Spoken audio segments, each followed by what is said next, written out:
Council tax fridge সহ 25 দফা প্রতিশ্রুতি নিয়ে টাওয়ার হ্যামলেটসের লেবার দলীয় মেয়র প্রার্থী সিরাজুল ইসলাম নির্বাচনী ইশতেহার ঘোষণা করেছেন।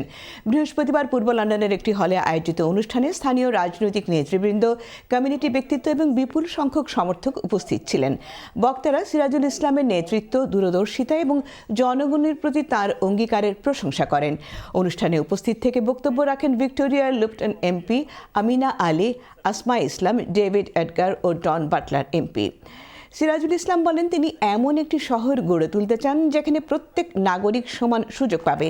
25 দফা প্রতিশ্রুতি বাস্তবায়নের মাধ্যমে একটি ন্যায়সঙ্গত, নিরাপদ এবং সমৃদ্ধ কমিউনিটি গড়ে তুলবেন বলে আশা ব্যক্ত করেন তিনি আরও বলেন, কাউন্সিল ট্যাক্স ফ্রিজের মাধ্যমে সাধারণ মানুষের আর্থিক চাপ কমানো হবে এবং স্থানীয় সেবাসমূহের মান উন্নয়ন নিশ্চিত করা হবে। উল্লেখ্য, আগামী 7 মে অনুষ্ঠিতব্য টাওয়ার হ্যামলেটস কাউন্সিল নির্বাচনে অ্যাসপায়ার পার্টি থেকে আবারও মেয়র প্রার্থী হিসেবে প্রতিদ্বন্দ্বিতা করবেন লুৎফর রহমান।